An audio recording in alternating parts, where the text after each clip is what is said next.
अस्सलाम वालेकुम वरहमतुल्लाहि वबरकातुहू। मैं करिश्मा सुल्तान। आज हम प्रॉफिट स्टोरीज में यूसुफ अलैहिस्सलाम की स्टोरी को जानेंगे। 1160 साल क़ब्ल वसी फद्दान बाबुल के जुनूब में वाक़या एक बुरहम शहर, जहाँ बुत परस्ती आम हो गई थी। लोग अपनी ही हाथों से बनाए हुए बुतों की इबादत करते। तो तब अल्लाह के रसूल हज़रत याक़ूब अलैहिस्सलाम लोगों को दीन की दावत देनी शुरू कर दी। हज़रत याक़ूब अलैहिस्सलाम की 4 बीवियाँ थीं। इनमें से राहील अलैहिस्सलाम के यहाँ कोई औलाद न थी। अल्लाह रब्बुल ज़ुल जलाल ने हज़रत राहील अलैहिस्सलाम को 11 साल के बाद हज़रत यूसुफ अलैहिस्सलाम को दिया। जब यूसुफ अलैहिस्सलाम इस जहान में तशरीफ़ लाए तो बुत खानों का बुत गिर पड़ा। फद्दान जैसे कहत वाले शहर में बारिश बरसना शुरू हो गई। सुबहानअल्लाह। याक़ूब अलैहिस्सलाम अपने खानदान को लेकर कनान की तरफ रवाना हुए और वहीं पर राहील अलैहिस्सलाम के दूसरे बेटे की आमद हुई, जिनका नाम बिन्यामीन रखा गया, और राहील अलैहिस्सलाम वहीं वफ़ात पा गई। उसके बाद हज़रत यूसुफ अलैहिस्सलाम की परवरिश की ज़िम्मेदारी इनकी पुपी जान फ़ाइका रज़ी अल्लाह तआला अन्हा ने ली। फ़ाइका रज़ी अल्लाह तआला अन्हा यूसुफ अलैहिस्सलाम से बेइंतहा मोहब्बत करते। बिन माँ के बच्चों को फ़ाइका रज़ी अल्लाह तआला अन्हा इतनी मोहब्बत करती कि उन्हें नए नए लिबास पहनाती। वो इतने खूबसूरत और जमील थे कि हर कोई उनके हुस्न को देखकर तारीफ़ करता। सुबहानअल्लाह। तो ये सारी चीज़ें देखकर उनके भाई उन्हें देखकर हसद करने लगे। हज़रत यूसुफ अलैहिस्सलाम को उनकी पुपी जान हमेशा अपनी नज़रों के सामने रखती, रात रात भर जागकर उनकी हिफाजत करती, क्योंकि वो आने वाले नबियों में से एक थे। एक रात हज़रत यूसुफ अलैहिस्सलाम ने ख्वाब देखा, जिससे ये पता चला कि वो आने वाले नबियों में से एक हैं। ये बात सारे भाइयों को पता चलेगी, इसलिए याकूब अलैहिस्सलाम ने इस ख्वाब का जिक्र किसी से न किया और यूसुफ अलैहिस्सलाम से भी यही कहा कि आपको अपने भाइयों से इस ख्वाब के बारे में कुछ न कहना होगा। कुछ दिन बाद ये ख्वाब की ताबीर के बारे में सारे भाइयों को पता चल जाता है। तभी सभी सारे भाई मिलकर यूसुफ अलैहिस्सलाम को जान से मारने की साजिश करते हैं। तो तब याकूब अलैहिस्सलाम से इजाज़त मांगकर यूसुफ अलैहिस्सलाम सहरा ले आते हैं। भाइयों की शुरुआती मोहब्बत देखकर यूसुफ अलैहिस्सलाम बहुत खुश थे। उन्हें क्या मालूम था कि यही भाई उन पर जुल्म और सितम करेंगे। भाइयों की हसद और जलन ने यूसुफ अलैहिस्सलाम को इतनी तकलीफ पहुंचाई और इनको इतनी अज़ियत दी और इन्हें कुएं में डाल दिया गया। वो 3 दिन और 3 रातों तक उसी कुएं में थे। अल्लाह तबारक व तआला ने उस कुएं में भी उनका साथ न छोड़ा और एक रोज़ बड़ा काफिला आकर यूसुफ अलैहिस्सलाम को उस कुएं से लेकर जाते हैं। मिस्र का बादशाह जुल्फ़िकार ने यूसुफ अलैहिस्सलाम को खरीद लिया और अपने साथ महल लेकर चले गए। बादशाह जुल्फ़िकार और उनकी बेगम ज़ुलेखा हमेशा यूसुफ अलैहिस्सलाम का ख्याल रखती, उनसे बेइंतहा मोहब्बत भी करती। याकूब अलैहिस्सलाम हर रोज़ हर दिन अपने बेटे की याद में रोते, इतने आंसू बहाते कि उन्हें रो रो कर उनकी आंखें कमज़ोर होने लग गई थीं। बादशाह जुल्फ़िकार और उनकी बेगम बुत की परस्ती करते थे। वो आमून को मानने वाले बानो ज़ुलेखा उनसे बचपन से बहुत मोहब्बत कर। जैसे जैसे यूसुफ अलैहिस्सलाम बड़े होते गए वैसे वैसे उनकी खूबसूरती और बढ़ती गई। यूसुफ अलैहिस्सलाम लोगों को खुदाई एक तरफा की दावत देते थे। जब उनकी खूबसूरती बहुत बढ़ गई तो ज़ुलेखा ने बदकारी का इरादा किया। एक रोज़ बदकारी के इरादे के लिए यूसुफ अलैहिस्सलाम को अपने कमरे में बुलाती हैं। यूसुफ अलैहिस्सलाम अपने रब से हर वक्त यही दुआ करते कि या रब मुझे तन्हा न छोड़, कहकर उनके बुलावे पर उनके पास जाते हैं और सभी दरवाजे बंद करने के हुक्म ज़ुलेखा सभी को देती हैं। तो ज़ुलेखा सज धज कर उस कमरे में यूसुफ अलैहिस्सलाम का इंतजार करती हैं और जब यूसुफ अलैहिस्सलाम उस कमरे में आते हैं तो उस दरवाजे को बंद करने का हुक्म देते हैं। इसकी चाबी सिर्फ ज़ुलेखा के अलावा और किसी के पास नहीं होती थी। यूसुफ अलैहिस्सलाम वो गुनाह करने से इनकार करने पर बानो ज़ुलेखा को बहुत गुस्सा आता है और वो उन्हें जोरदार थप्पड़ दे मारती हैं। माज़अल्लाह। उन 7 दरवाजों की चाबी सिर्फ और सिर्फ बानो ज़ुलेखा के पास हो, पर अल्लाह की पैगंबरों पर हमेशा रहमत नाज़िल होती है। वो 7 दरवाजे अपने आप खुल जाते हैं। बुत-ए-खार देख लेता है बानो ज़ुलेखा ये सारा गुनाह हज़रत यूसुफ अलैहिस्सलाम के सर पर डाल देती हैं। ज़ुलेखा के सभी कनीज़ें भी झूठ बोलती हैं। तब बुत-ए-खार ने यूसुफ अलैहिस्सलाम से अपनी बेगुनाही का सबूत पूछा तो यूसुफ अलैहिस्सलाम ने कहा, खुदा के अलावा मेरा और कोई गवाह नहीं। बादशाह ने उसे शहर के बड़े बड़े अदीबों से जब पूछा तो कहने लगे, अगर कुर्ता अगर सामने से फटा हुआ मिले तो यूसुफ गुनहगार है, अगर वही भी कुर्ता पीछे से फटा हुआ तो ज़ुलेखा गलत साबित हुई। अजीज़ मिस्र ने इस बात को दबाने की बहुत कोशिश की। यूसुफ अलैहिस्सलाम को अपने महल में ही रहने दिया, लेकिन ये बात शहर भर में फैल गई थी। तरह तरह की बातें करने लगी। लोग ज़ुलेखा को ताने देने लगे कि अजीज़ मिस्र की बीवी अपने जवान गुलाम को बहलाने फुसलाने में लगी है। जब ज़ुलेखा तक ये बात पहुंची तब दावत का इंतजाम किया और सभी औरतों को बुलाया। सबके सामने एक छुरी दी गई और फल खा गया। फिर ज़ुलेखा ने यूसुफ अलैहिस्सलाम को हुक्म दिया कि सबके सामने पेश हो जाना। सभी बाहर की औरतों ने यूसुफ अलैहिस्सलाम को देखा तो उनके होश उड़ गए। उनको देखकर सभी औरतों ने फलों की जगह छुरी से अपने हाथ काट लिए और उन्हें पता भी नहीं लगा और वो सब बोल उठी, ये इंसान तो हरगिज नहीं है, ये तो कोई फरिश्ता है। उस वक्त जुलेखा ने उन्हें कहा, जिसके लिए तुम लोग मुझे ताने देते रहे। इसके बाद शहर भर की सारी औरतें यूसुफ अलैहिस्सलाम की आशिक हो गईं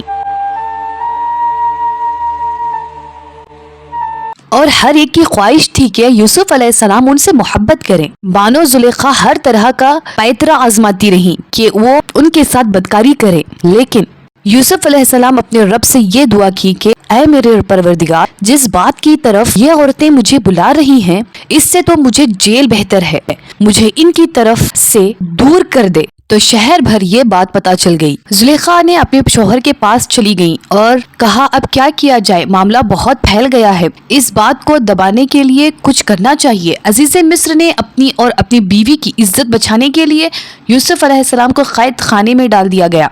यूसुफ अलैहिस्सलाम पर बदकारी का तोहमत लगाकर उन्हें कैद खाने में डाल दिया गया। जेल खाने में एक कैदी ने ख्वाब देखा, मैंने अपने आप को ख्वाब में शराब निकालते हुए देखा। तो दूसरे ने कहा कि मैंने अपने आप को देखा है, मैं अपने सर पर रोटियां उठाए हुआ हूँ जिसे परिंदे खा रहे हैं। हम चाहते हैं कि आप हमें इन ख्वाबों की ताबीर बताएं। यूसुफ अलैहिस्सलाम ने सोचा, ये दीन की दावत देने का बेहतरीन मौका है। तो यूसुफ अलैहिस्सलाम ने उन कैदियों को ये भी कहा कि तुम्हें ये भी बता सकता हूँ कि आज तुम सबको कैद खाने में कौन सा खाना दिया जाएगा, और ये इल्म मुझे मेरे रब ने दिया है। फिर जो खाना यूसुफ अलैहिस्सलाम ने बताया वही खाना सबको दिया गया।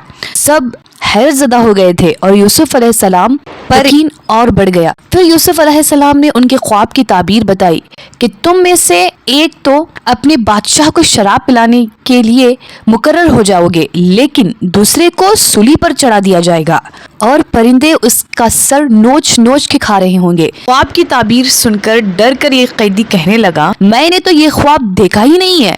उस पर यूसुफ अलैहिस्सलाम ने कहा, ये अल्लाह का फैसला है और तब्दील नहीं हो सकता। और उसमें से जो दूसरा था, उससे यूसुफ अलैहिस्सलाम ने फरमाया कि आपने बादशाह से मेरा जिक्र जरूर करना। अल्लाह को ये बात बिल्कुल पसंद नहीं आई, क्योंकि अल्लाह के बजाय यूसुफ अलैहिस्सलाम ने बादशाह से सिफारिश लगवाना चाहिए। यूसुफ अलैहिस्सलाम को अपनी गलती का एहसास हुआ। उन्होंने अल्लाह से फौरन माफ़ी मांग ली। तो हम तो आम इंसान हैं, हम आपकी ज़ात से कैसे हार मान जाएं या रब, आप तो यूसुफ के भी खुदा निकले। अल्लाह ने उन्हें माफ़ कर दिया और अल्लाह सुब्हानहू व तआला ने कैद खाने में यूसुफ अलैहिस्सलाम का वक्त और बढ़ा दिया। जैसे ही यूसुफ अलैहिस्सलाम की ताबीर की थी वैसा ही हुआ। उनमें से एक को फांसी और दूसरे को बादशाह शराब पिलाने के लिए मुकर्रर कर दिया गया, लेकिन वो बादशाह से यूसुफ अलैहिस्सलाम का जिक्र करना भूल गया। इस तरह यूसुफ अलैहिस्सलाम कैद खाने में 7 साल तक रहे। किसी को ये खबर भी नहीं थी कि यूसुफ अलैहिस्सलाम कैद खाने में हैं। कोई उनकी सिफारिश लगाने वाला नहीं था। एक मुद्दत के बाद मिस्र के बादशाह ने ख्वाब देखा। मैंने ख्वाब में देखा है कि 7 मोटी ताजी गाय, जिनको 7 दुबली पतीली लगार गाय खा रही हैं, और 7 बोलियां हैं हरी हरी और 7 बिल्कुल खुश्क। ये ख्वाब बादशाह को लगातार आता था। इस ख्वाब ने बादशाह को परेशान कर दिया। वो बादशाह ने सारे दरबारियों और बड़े बड़े पुजारियों को बुलाया। मेरे इस ख्वाब की ताबीर बताओ, अगर तुम ख्वाब की ताबीर बता सको तो। शहर के पुजारियों ने उन ख्वाब की ताबीर निकालने की कोशिश पर जुट गए। वो कुछ भी नहीं बता पाए। बादशाह से ये कह दिया, ये तो परेशान कर देने वाला ख्वाब है, सा ख्वाब है। फिर भी बादशाह को ये ख्वाब लगातार आता रहा। फिर बादशाह को शराब पिलाने वाले ने यूसुफ अलैहिस्सलाम याद आए। वो ख्वाब की ताबीर करते हैं। यूसुफ अलैहिस्सलाम के बारे में बताया और कैद खाने जाने की इजाजत मांगी। फिर वो कैद खाने चला गया। फिर वो कैद खाने आया, यूसुफ अलैहिस्सलाम से मिलकर बादशाह के ख्वाब का जिक्र किया। तब यूसुफ अलैहिस्सलाम ख्वाब की ताबीर बताई कि अब 7 साल आने वालों में बहुत बारिश होगी और फसल बहुत अच्छी होगी। तो 7 साल तक गेहूं पीकना और फसल काट कर छिलके को समेत रखकर इसके बाद 7 साल तक कहत के आएंगे। तब तुम वो जखीरा किया हुआ गेहूं इस्तेमाल करना। यूसुफ अलैहिस्सलाम ने सिर्फ ख्वाब की ताबीर ही नहीं बल्कि इलाज भी बताया। ये बात बादशाह को बताई गई। तब यूसुफ अलैहिस्सलाम को कैद से रिहा करने का हुक्म दिया गया, लेकिन यूसुफ अलैहिस्सलाम ने इनकार कर दिया, क्योंकि वो किसी भी एहसान के तहत रिहा होना नहीं चाहते थे, बल्कि अपनी बेगुनाही साबित करना चाहते थे। यूसुफ अलैहिस्सलाम ने फरमाया, आप अपने बादशाह से पूछो کہ ان عورتوں کا حقیقی واقعہ۔ وہ شخص واپس آیا اور بادشاہ کو یوسف علیہ السلام کا جواب سنایا۔ بادشاہ بہت حیران ہوا۔ اگر کسی قیدی کو 7 سال قید میں رکھنے کے بعد رہا ہونے کا موقع ملے تو کوئی کیوں منع کرے گا؟ بادشاہ نے ان ساری عورتوں کو خط کروایا اور ان سے اس واقعے کی صحیح حقیقت پوچھی۔ ان سب نے جواب دیا کہ اپنی اپنی طرح سے یوسف علیہ السلام کو بہکانے کی کوشش کی، پر ہم اس میں کوئی برائی نہیں دیکھی۔ زلیخا نے بھی اپنے سچ کا اعتراف کیا، اسی نے ہی یوسف علیہ السلام کو بہکانے کی کوشش کی تھی۔ اس سے یوسف علیہ السلام کی بے گناہی ثابت ہوئی اور بادشاہ کی نظر میں یوسف علیہ السلام کی عزت اور بڑھ گئی۔ بادشاہ نے فرمایا، یوسف علیہ السلام کو میرے پاس لاؤ کہ میں انہیں اپنے خاص کاموں کے لیے مقرر کر دوں گا۔ جب یوسف علیہ السلام بادشاہ کے پاس آئے تو بادشاہ نے کہا، آج سے آپ استدار ایماندار ہیں۔ تب یوسف علیہ السلام نے فرمایا، آپ مجھے ملک کے خزانوں پر مقرر کر دیجئے، میں حفاظت کرنے والا باخبر ہوں۔ بادشاہ نے یوسف علیہ السلام کو ملک کا اقتدار دے دیا کہ تمام معاملات یوسف علیہ السلام کے اقتدار میں آئے۔ خیر، وہ بابرکت کے 7 سال شروع ہو گئے۔ یوسف علیہ السلام ان 7 سالوں میں خوب فصل اگانے کا حکم دیا، یہی خاص طریقے سے غذا کو چھلکوں سمیت ذخیرہ کیا۔ قحط کے 7 سال شروع ہو گئے۔ اس قحط نے مصر نہیں بلکہ فلسطین وغیرہ کے علاقوں کو اپنی لپیٹ میں لے لیا۔ اب کیونکہ مصر بہت خوشحال تھا اور یوسف علیہ السلام نے 7 سال گیہوں بچا کر رکھے تھے، اسی لیے لوگ مصر آنے لگے۔ فلسطین میں بھی قحط کی وجہ سے فصل ہونا بند ہو گئی۔ یعقوب علیہ السلام اور ان کے بیٹے تک بھی اس قحط کے شکار اور لپیٹ میں آ گئے، اور نہ غلہ نکلتا تھا، غلہ مینس چاول، ملتا بھی تھا تو بہت مہنگا۔ تو تبھی وہاں خبر پہنچی کہ مصر میں پرانی قیمت پر اناج ملتا ہے، اسی لیے قافلے کے ساتھ فلسطین سے مصر آنے لگے۔ یوسف علیہ السلام پرانے قیمت پر غلہ یعنی چاول دیتے تھے، اور اتنے ہی دیتے تھے جتنے ایک انسان کے لیے کافی ہوں۔ تب ایک تاجر لوگ مال سٹاک کر کے مہنگی قیمت پر نہ بیچے۔ یوسف علیہ السلام کے بھائی اپنے گھر کے لیے گیہوں لا سکے، اسی لیے جب یوسف علیہ السلام کے بھائی مصر آ گئے تو یوسف علیہ السلام نے انہیں پہچان لیا، لیکن ان کے بھائی انہیں نہیں پہچان پائے، کیونکہ یہ تسلیم کر چکے تھے جس بھائی کو انہوں نے کنویں میں پھینک دیا تھا وہ آج مصر کا سب سے عظیم شخصیت بن چکا ہے۔ یوسف علیہ السلام نے ان کے بہت اچھے سے خاطرداری کی اور ان سے ان کے باپ کے بارے میں پوچھا۔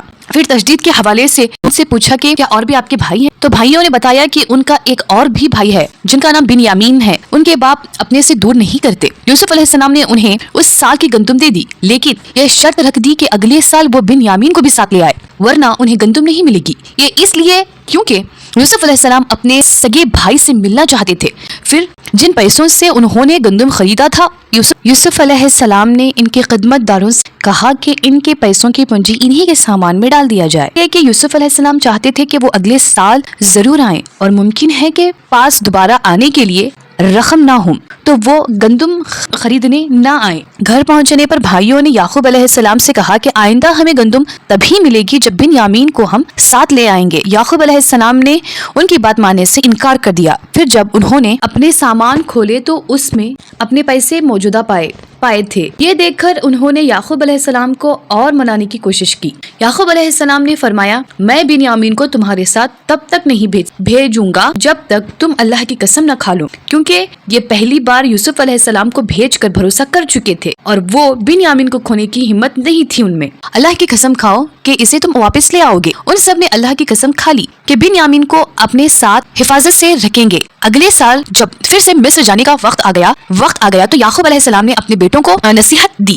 اے میرے بچوں، تم سب ایک دروازے سے مت جانا، الگ الگ دروازوں سے جانا۔ مطلب یہ تھا تم سب 11 نوجوان بھائی ہو، تمہیں ساتھ دیکھ کر کوئی حسد نہ کر بیٹھے اور تمہاری نظر نہ لگ جائے۔ نظر کا لگ جانا برحق ہے۔ جب سب بھائی میں ان کے سامان میں پانی پینے کا پیالہ رکھ دیا، جب سب جانے لگے تو مصر کے رکھوالوں نے انہیں روکا اور ان کی تلاشی کی، یہ کہہ کے آہی پیالہ گم ہو گیا ہے۔ بھائیوں نے بولا، اللہ کی قسم ہم چور نہیں ہیں۔ انہوں نے کہا، اچھا تو چور کی کیا سزا ہے اگر تم جھوٹے ہو؟ بھائیوں نے جواب دیا، جس کا سامان چرایا گیا ہو چور اس کا غلام ہو جاتا ہے۔ یوسف علیہ السلام نے ان کے سامان کی تلاشی کروائی اور بنیامین کے سامان میں شاہی پیالہ مل گیا۔ بھائیوں نے فوراً کہا کہ اگر اس نے چوری کی ہے تو کوئی تعجب کی بات نہیں ہے، اس کا بھائی بھی یوسف چور ہی تھا۔ یوسف علیہ السلام کو اس بات پر بہت برا لگا کہ اتنے سال بعد بھی ان کے بھائیوں کا دل ان کے لیے ذرا بھی نرم نہیں ہوا۔ یوسف علیہ السلام نے اس بات کو دل میں ہی رکھ لیا اور صرف یہ کہا، آپ لوگ بہت برے ہو اور جو کچھ آپ بیان کر رہے ہو اس کا اللہ ہی گواہ ہے۔ آپ سارے بھائی یوسف علیہ السلام کی منت کرنے لگے اور بولے کہ اے عزیز مصر، ان کے باپ بہت ضعیف عمر کے بوڑھے شخص ہیں، آپ اس کی جگہ میں سے کسی ایک کو رکھ لیجئے۔ یوسف علیہ السلام نے فرمایا کہ گنہگار کے سوا ہم کسی اور کو گرفتار نہیں کر سکتے، یہ ناانصافی ہوگی۔ وہ سب بھائی بے حد پریشان ہو گئے اور آپس میں مشورہ کرنے لگے کہ ہم بنیامین کو چھوڑ کر کیسے واپس جائیں، ہم نے تو بابا کو قسم دی ہے۔ ان میں سے ایک بھائی لاوی رضی اللہ تعالیٰ عنہ بولے کہ پہلے بھی ہم نے اپنے باپ کو یوسف کے متعلق تکلیف دے چکے ہیں، مجھ میں ہمت نہیں ہے کہ اس بار بھی میں ان کا سامنا کر سکوں، اس لیے میں یہاں سے نہیں جاؤں گا، تم سب واپس جاؤ۔ سب واپس گئے اور بنیامین کے نہ آنے پر یعقوب علیہ السلام بہت رنجیدہ ہوئے۔ یوسف علیہ السلام کو پہلے ہی کھو چکے تھے اور اب بنیامین کی جدائی ان سے برداشت نہیں ہوئی۔ بھائیوں نے انہیں سارا واقعہ بتایا۔ یعقوب علیہ السلام نے کہا کہ تم نے اپنی طرف سے کوئی بات بنا لی ہے جس طرح پہلے کیا تھا، بس اب صبر ہی بہتر ہے، بے شک اللہ علم و حکمت والا ہے۔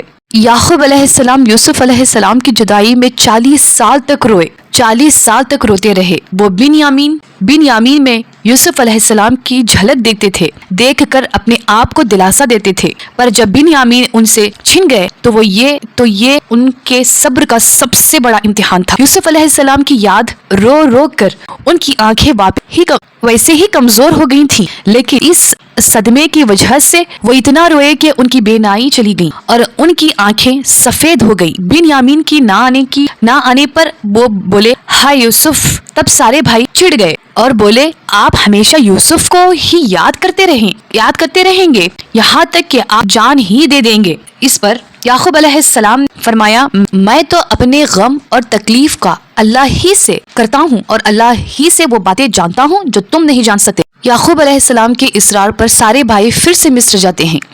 یوسف علیہ السلام سے مل کر کہنے لگے، اے عزیز مصر، ہمیں اور ہمارے خاندان کو دھوکہ پہنچا ہے، ہمارے باپ بہت بڑے ہیں اور آپ ان کی ضعیفی عمر پر رحم کریں اور بنیامین کو ہمارے ساتھ بھیج دیجیے۔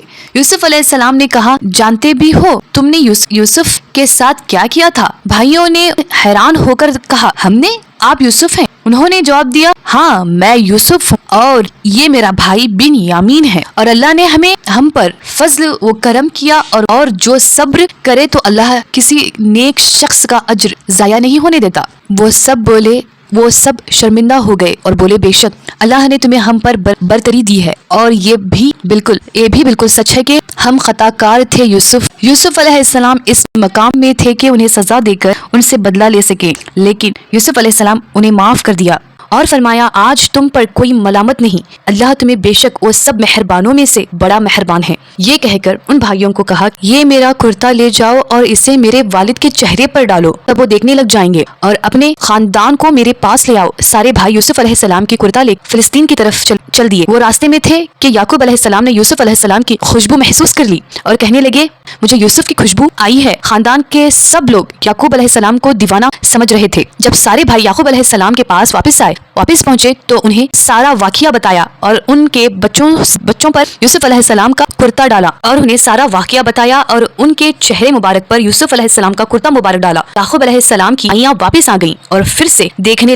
لگے۔ آخرکار یعقوب علیہ السلام کو یوسف علیہ السلام کے زندہ ہونے کی خبر سن کر سکون ملا اور انہوں نے فرمایا کہ میں نہ کہتا تھا کہ میں اللہ کی طرف سے وہ باتیں جانتا ہوں جو تم نہیں جانتے۔ تب بھائیوں نے کہا کہ ابا جان، اللہ سے ہمارے لیے گناہوں کی بخشش کی طلب کیجیے، بے شک ہم گنہگار ہیں۔ ان بھائیوں نے یوسف علیہ السلام کے قتل کرتے وقت یہ کہا تھا کہ ہم بعد میں توبہ کر لیں گے، پر 40 سال تک توبہ نہیں کر پائے۔ بے شک اللہ کی اجازت کے بنا کوئی توبہ بھی نہیں کر سکتا۔ یوسف علیہ السلام نے اللہ سے اپنی معافی طلب کی، پھر سارے خاندان فلسطین چھوڑ کر مصر کی طرف روانہ ہو گئے۔ آخرکار یعقوب علیہ السلام اپنے بیٹے یوسف علیہ السلام سے 40 سال کے بعد میں ملے۔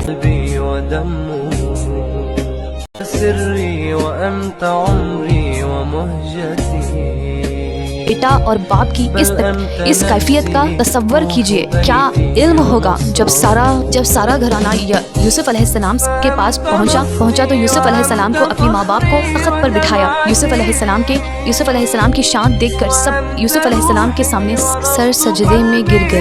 یوسف علیہ السلام نے فرمایا کہ ابا، یہ میرا بچپن کے خواب کی تعبیر ہے، میرے رب نے اسے سچ کر دکھایا۔ اللہ نے مجھ پر بہت رحم کیا، میرے لیے ہمیشہ اچھا سوچا۔ میرا رب بہترین تدبیر کرنے والا ہے۔ اے میرے رب، تو نے مجھے خواب کی تعبیر سکھائی، مقامت دی۔ اے آسمان اور زمین کو پیدا کرنے والے، تو ہی دنیا اور آخرت میں میرا والی اور کارساز ہے۔ تو مجھے دین حالت سے موت نصیب فرما۔ یوسف علیہ السلام کی یہ پیاری کہانی ہر کوئی جانے، اسی لیے اس ویڈیو کو اپنے دوست اور احبابوں میں شیئر ضرور کیجیے۔